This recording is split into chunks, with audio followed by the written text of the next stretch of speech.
We're doing another cult case. We're doing another cult case. Cults, cults, cults, cults. I hope you keep that. Hello, and welcome back to Crimax. This week's episode is on a mass suicide or murder, maybe a little or a lot of both. If you care to expand a little bit more, my dear. Okay, so before we get to our fun fact, today we're covering Jonestown. I love doing cult cases. This is our third cult case, and I'm very excited. This is like the biggest mass suicide involving U.S. citizens in a foreign country ever. 918 people dead at the end of this story, and the cult's name was the People's Temple, led by Jim Jones. So what's our fun fact before we get started? Because you know I love a cult case. So this fun fact, most should know, but for the few that aren't quite sure or have ever thought about this, we're just going to go ahead and nip this myth in the butt. It is impossible to make yourself immune to substances such as mercury, lead, or cyanide by taking small doses of it. Instead, they build up in the body and they will eventually kill you. There is no immunity. I mean, I get where they're coming from. Like, I'll slowly build a, tolerance to something. But why the fuck do you need to be tolerant of mercury or lead? Not to things like that. I could maybe see venom or something like that, because then your body would build antibodies. But why do you need to do that? Not metals, no. Yeah. Mercury scares me to begin with. Oh, yeah. So, like, I always, thermometers have mercury in it. I was always if someone breaks it open and drinks it, they're going to die. Yeah, it's a carcinogen. It'll completely mess up your... Yeah. I'm just like, that's all I thought of is, like, mercury is, like, the most dangerous thing you can have. That's why you don't want to eat, like, a lot of fish all at once. Because back in, Japan, a couple years ago, so they started getting really bad mercury poisoning. Because people just kept eating fish, and the fish were very high in mercury. I don't like seafood, so I guess I'm safe on that one. Oh, I still eat sushi. I don't care. You're not eating pounds of it at a time, though. No. But anyways, are you ready to get into this cult case? Let's do it. I'm so excited.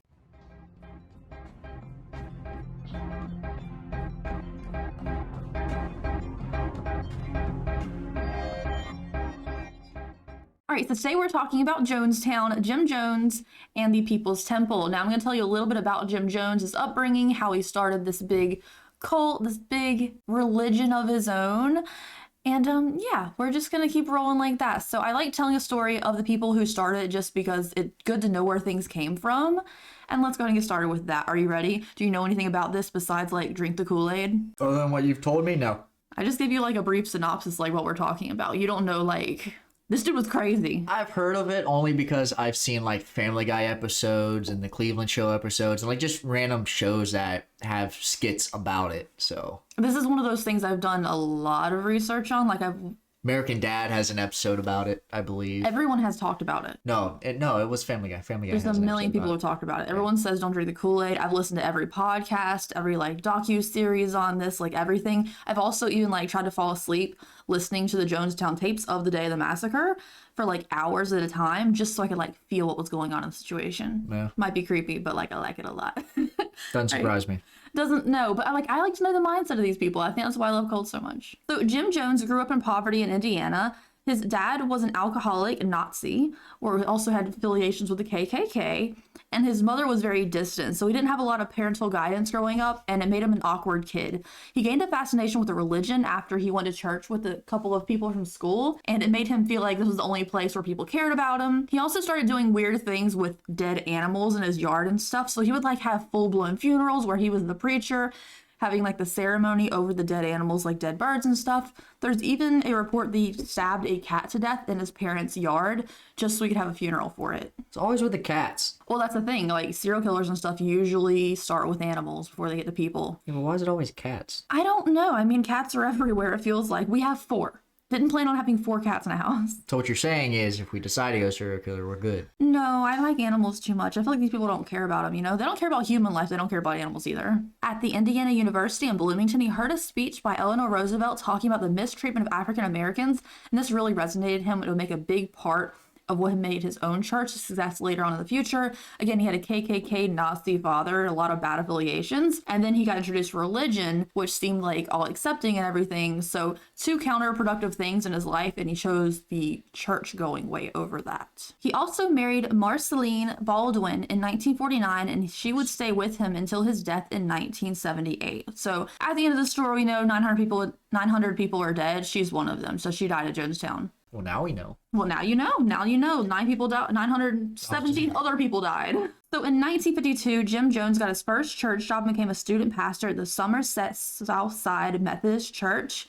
but left due to racial discrimination, and then took part in a religious convention to gain his own following. He had like a, what do you call those people who heal people? You know, like they go around the church and they start healing people of their stuff. Miracle workers? I don't know. Yeah, he had one of those guys at the convention, like helping him promote his own thing.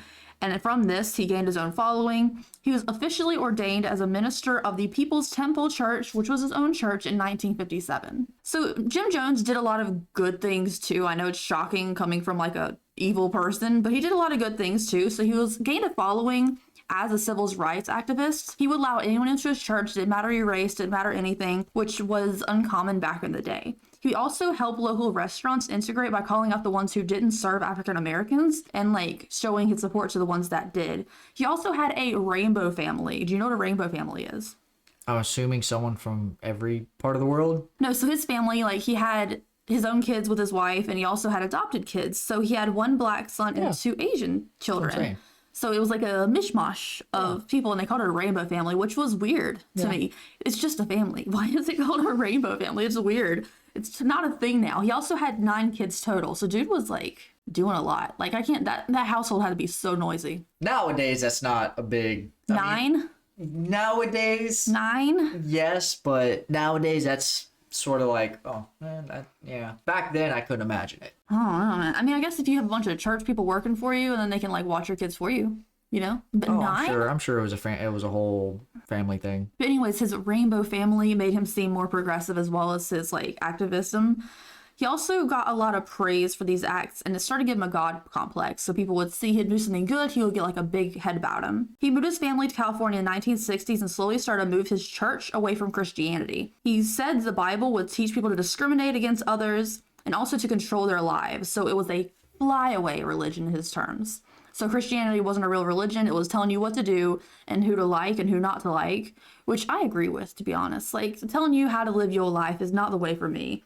And telling people like, oh, if they're doing this thing, they're a bad person, don't associate with them. I don't agree with that. Now, I don't believe in Jim Jones's bullshit, but I also kind of get his point there. So a lot of people hopped on board around this time with this whole new thought process of religion in the late 1960s.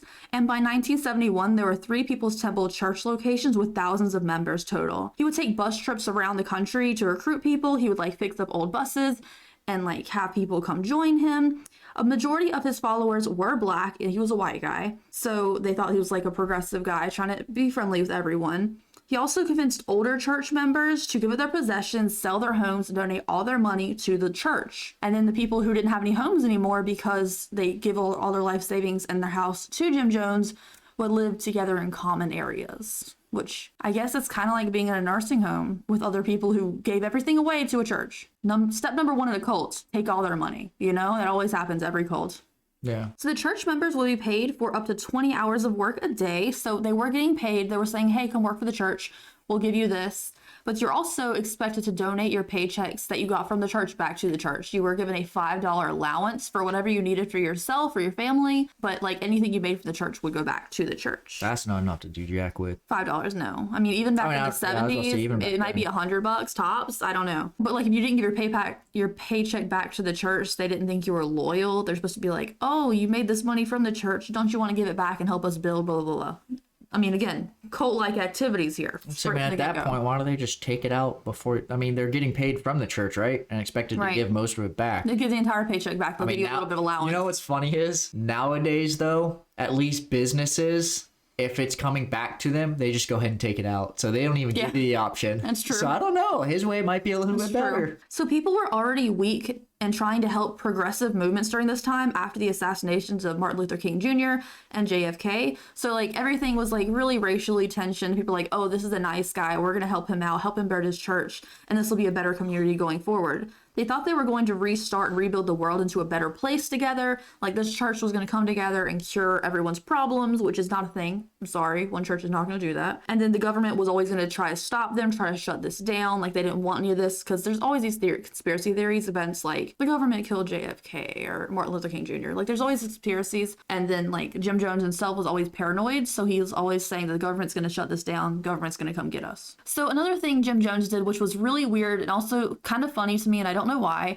but Jim Jones said that everyone, male and female, they were all gay except for him. Like if you're a dude, you like dudes. If you're a chick, you like chicks. Everyone's gay except for him. That makes no sense. It makes no sense. He said that he was not gay because he was closer to God. He was very godly himself, and he was self-aware and no one else was. So he knew himself, and it made him immune to the gayness. That's not how that works. That's not how that works at all. Also, how are you going to tell someone they're gay? Like, these people are, like, sitting in your church on the pews with their whole family, and you're telling them that they're gay.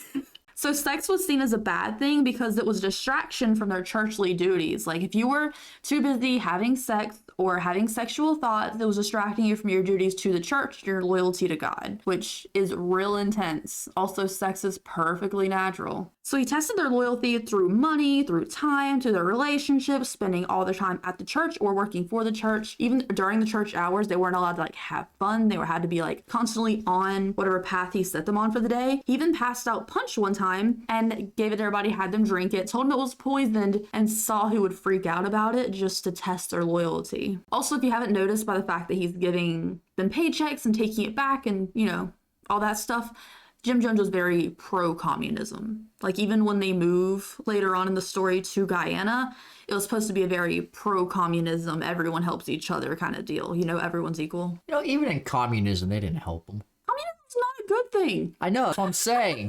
Oh, communism is great. Oh, God. We help each other. No, you didn't. No, you're helping the system. It was basically a dictatorship. Well, that's exactly. I'll say that's pretty much. I was going to say that's what he's setting up. He's not setting up communism. He's setting up a dictatorship. Everyone's gay but me. No one knows the way but me. It's always that kind of deal. And also giving someone allowance. They're grown ass adults working for you. I hate that. I hate that so much. Yeah, but, like, it's called a paycheck. Yeah, your $5 allowance. Yeah. But he was like very paranoid of the government gonna shut this down. He was very pro-communist. Dude was a dick, okay? Obviously. We're talking about him, he's a dick. Yeah, but what would piss you off more though? Here's your $5 allowance, or here's your $5 paycheck. It's the same thing. I don't know. Like I feel like I'd be like, oh man, I got $5 for my allowance. I feel like allowance. It's like I got $5 for a paycheck, and I worked how much? Well, the thing is, like, they're handing you a check, you're handing it That's right just back my to mind. them, and they're giving you a $5 bill. It's not really the same. So in the 1970s, Jim Jones was taking a lot of drugs, as everyone did. I also feel like this is prime cult time, 60s, 70s. Everybody's like experimenting with religion and drugs and sex and sexuality. I feel like it's prime cult time, you know, 60s, 70s time. And he was taking a lot of control of the members. So one of the members kind of left the group seeing like how controlling Jim Jones was of everything. So they decided to write an article hoping for an investigation into the church to see like, is all this kosher? So in his great ideas, you know, Jim Jones is a genius, you know?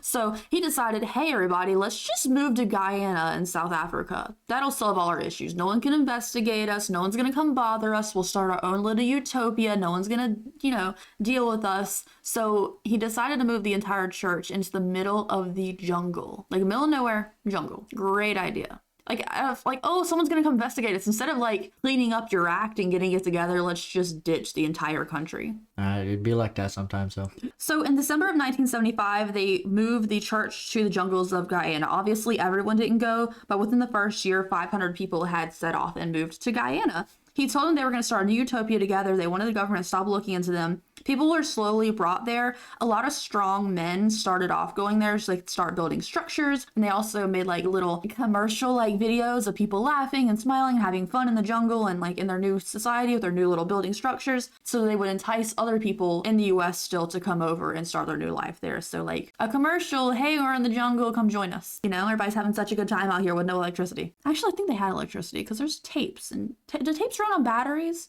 Like a tape recorder? Yeah. So obviously within the first year, over 500 people being there, their families and everything were really concerned, thinking that they were brainwashed into moving their entire lives and giving up everything they owned as well as all their money to the church. And that makes a lot of sense to me. But the people who went didn't have any communication at home as much. They would once in a while get a phone call, but they didn't really talk to their families. And a lot of people just didn't care to communicate with them. So the families of people who went got really suspicious of this. The people who worked in Guyana would work for 18-hour days, even more sometimes, not taking breaks. They wouldn't even like have fun, play around, laugh or anything on the job or while Jim Jones was around because they were scared to disappoint him and they didn't want to seem weak or unloyal. So you're either working constantly, don't have fun, don't take a break from what you're doing, so you seem like you're loyal and dedicated to the movement. So he also had his own way of punishing people. So if people were caught flirting with each other, maybe having sex or anything, he would beat him in front of crowds or publicly shame people in front of everybody, just like point at them, call them out, yell at them, degrade them. And that was his way of making things right, punishing people. Also, beating people, I don't really think is allowed in any country. So that was something he did. But he also like just did this to show power over people who were doing things or they didn't think were working hard enough. He would just do this to show a thing of power. Also, beating people and publicly shaming people for having sex, even though he raped a girl on a bus during this time. So in 1977, a concerned relatives group was started to get information and answers about the group, and it went all the way up to Washington with 91 family members asking for help about their family members, like, are they okay? We're not hearing from them. We think they're stuck there. They can't get home. So they wanted to know, like, what was going on, and Congressman Leo Ryan headed to Guyana, and Jim Jones was furious and paranoid about this. He's like, I knew they were going to come for us. You know, we can't get away from this freaking government. And he was, like, threatening to, like, hey, we'll just shoot him when he gets here.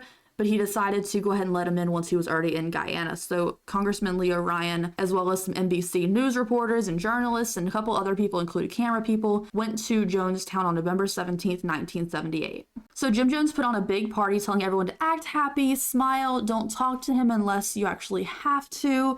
Like, just smile, be quiet, make it seem like a big party, make it seem like we're really happy here. Don't say anything else. So several people actually slipped notes to the cameramen and the congressman asking them for help, and they want to get out. Like, can we leave with you? We need to get out. He won't let us go. The next morning, Congressman Ryan came back to Jones and asked him why he would get a note saying that people want to leave. Like, everyone's not happy here. Why would I get a note saying that, like, they want to leave? And then Jim Jones would go back and say, like, he just wanted attention. They don't actually mean it. Just leave us alone. Please just leave us alone. And so once a man from the church started to try to stab the congressman, they're like, okay, this is not safe. Let's get out of here. So a bunch of church people that they thought were friendly led them to the plane strip where their plane was, they landed with. And once everybody started heading to the plane, including a couple people trying to leave, they were all shot up. So the Congressman Leo Ryan, as well as 2 NBC members, a cameraman, and an ex-church member trying to leave all died at the scene. Many others were wounded but tried to play dead inside the plane or outside the plane if they didn't make it in time so they could, like, survive. Jim Jones had a meeting at the Jonestown, like, it's near Georgetown, the capital of this Guyana, but it's, like, slightly off. There is Jonestown itself. They named it after Jones and George and, you know, same thing. But he had a meeting telling everyone that the congressman was dead and, like, this was it. Everybody's gonna come for us, that the military was gonna come, take everybody out, torture the children, and they couldn't have that. Separate yourself from your brother and your sister. No way I'm going to do it. I refuse. I don't know who fired the shot. I don't know who killed the congressman. But as far as I'm concerned, I killed him. You understand what I'm saying? I killed him. He had no business coming. I told him not to come. So a big batch of cyanide-laced Flavor Aid. Not even real Kool-Aid, right? Not even real Kool-Aid. Flavor Aid. It's like the knockoff Kool-Aid, which is already like 25 cents a pack. Flavor Aid. Dude couldn't even, like, spring For the good stuff. for, like, actual Kool-Aid. I'm laughing because it's weird. But he made a big speech saying that suicide was the only way. Now, again, I've listened to all these tapes, and it's a lot. So, like, there was actually a note left by one of the people who died there. It was like, take all of our tapes, listen to it, find out, like, this is not how we wanted to go out, but it's how we had to do it, blah, blah, blah. They're ready to die. But on the tapes, it was all recorded, and you can hear one black woman coming up to the stage trying to talk Jim Jones out of this, like, out of this mass suicide, saying that she didn't want her children to die. There's other ways. Like, they might come and take people who participated in killing the congressman, but, like, this is not the only option. There's other options. And you could hear people in the background, a couple people agreeing with her, but a lot of people were, like, cheering Jones on. We said, like, this is the only thing we have to do. We have to kill the children. You know, no one's going to survive. You can't have the children tortured by the government when they come to get us. So when the woman did not change her mind and decided to agree with Jim Jones, someone from the church just shot her dead. And everyone freaks out and they're like, oh shit, this is really happening. And everyone starts to drink the Flavor Aid, the Kool-Aid. I'm just going to say drink the Kool-Aid because it's like what everybody says. But everybody starts drinking it. Now, in the tapes, you can hear all the people screaming and crying and trying to talk their children into drinking it. And some people forced it down their babies' throats because there was a lot of newborn babies there. They forced it down their babies' throats. The children that would not drink it because they saw people foaming at the mouth and falling beside them were injected with the Kool-Aid. And some people were shot from trying to run. But a majority of them just drank it. They didn't see a way out. They had nowhere else to go. Where are they going to go into the jungle? So they just drank it. And some people are actually on his side. Like on the tapes, you can hear people like agreeing, like this is what we have to do. And I never felt better in my life, not in San Francisco, but until I came to Jonestown. I've enjoyed this life. I've had a beautiful life. And I don't see nothing for us to be crying about. We should be happy. At least I am. Let's think on those things. So it is not 100% a murder no matter what people say. There was tons of people there, probably brainwashed, but they just drink it. And there's people falling all over each other. If you look at the pictures of the scene where like people are flying by on helicopters to see all 900 people dead, you can see they are very, very close together. And to me, that seems more of a suicide batter, dying like beside people you love. But there's a couple people who obviously did not want to die there.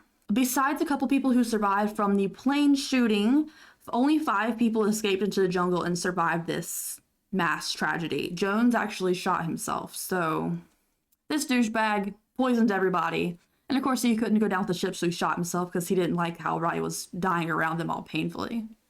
Which I always find interesting. They never go down with the ship the same way. Except for Heaven's Gate, of course. But like, what a fucking coward. You're gonna have everybody else poison, suffocating beside each other, and then you're gonna shoot yourself because that's easier. You know? Yeah. No, yeah, it's Pathetic. Oh yeah. I mean, if you're gonna do this, I mean, don't do it, obviously. But if you're gonna do this, go down with everybody else. Why you gotta be special and shoot yourself because you don't want to be in agony? Just like Waco, where he burned all his people up, but he shot himself. That's what cults do. Fucking cowards. Oh, I'm a god. Oh, I'm so godly. You're not. Everybody's gay but me. I'm amazing. Shoots himself because he can't go down with what he told everybody else to do. Why you don't go with people proclaiming to be God? I don't. I'm not cult susceptible. Neither am I. But in total, there were 918 people dead on that day. 300 of them were 17 years old or younger, so up to a couple months old. So I would say a third of them were children, which, I mean, obviously sucks. So what do you think? When people say it's the mass suicide, I do agree. They said themselves, I mean, you know, they tested you this poison theory before it even went there. But I also hear the murder fact too, because a lot of people didn't want to do it. I mean, to me, there's nothing to agree or disagree. It was clearly murder and suicide. I mean, it's totally both, but people have a lot of arguing about it, you know? Yeah. It just, at that point, the only time you could ever argue is if you look at it a case by case. Did they commit murder or did they just straight up commit suicide? But on a whole, but 918 people, there's no way you can break it down each both. one. Yeah, it's both. It's both. Totally. And in most cases, it's literally person by person would be both. They murdered somebody and then killed themselves. Yeah, but I mean, the tapes are pretty fucked up to listen to. If you hear like the babies screaming and mothers like crying, not wanting to kill their children, but doing it anyways, it's pretty fucked up. I get the adults who just drank it because a lot of people were down with the ship or whatever. But I don't know, some of it's kind of fucked up. I mean, the whole thing's fucked up, but you're injecting a baby with cyanide? I guess I have way more sympathy for children because they're innocent, but adults, I'm kind of like, well, what do you expect? Oh, no. It's fucked up. It's terrible. People are going to hate me for saying it, but think with yourself. Don't let people tell you what to fucking think. People are like, oh my God, you're gay. You're gay now. You're just gay now, according to this guy. No, they're meant to help guide you, not tell you what to think. Well, that's exactly what he said in the beginning of this religion, then did it the exact opposite way. Exactly. Tell you where to live. Holy shit. Exactly. Oh, you want to leave? People who wanted to leave, they didn't like the life in Guyana before this all went down, he would blackmail and be like, I know what you did. Because everybody's got some kind of secret. Exactly. I know what you did. You don't want to leave. You don't want to call your family. Bro. I mean, what are they going to do? They're in the middle of nowhere. What are they going to do? Run away? They can't go anywhere. You know, Not for $5 a week. well, I think once you live in Guyana, you don't get money. I feel like that was just when they were back in the U.S. Yeah. I mean, also, if you're scared of the person you're supposed to be following with your spiritual whatever, probably shouldn't do it. No. A lot of red flags. Okay. Also, cyanide is a terrible way to go. That's a painful death. That's not a quick, like, snap, you're gone. That's a painful one. But, like, how many people do you think were in the U.S. that it never went over there were still has this religion, who has this beliefs? Well, hopefully none. Yeah, Considering they're still alive. I mean, actually, there's, like, 4 survivors that I know of that are still alive, and they talk about it. They were just talking about it on the Something Was Wrong podcast, and it's like, everybody thought it was up and up until it wasn't. Any people who thought it wasn't up and up were scared to leave because, you know, blackmail and everything else. Or they would separate, like, wives and husbands from their families, send half of the family to Guyana, so it eventually would lure the other ones over there. Yeah. That's what people do. Hey, if you want to go, have at it. I'm not going. Babe! You ain't gonna lure me. You ain't gonna lure me. I am not cult susceptible. I trust nothing and no one. Neither am I. Well, I mean, you do No. do what a book tells you to do, No, babe, I don't. so... I use it as a guide. I don't.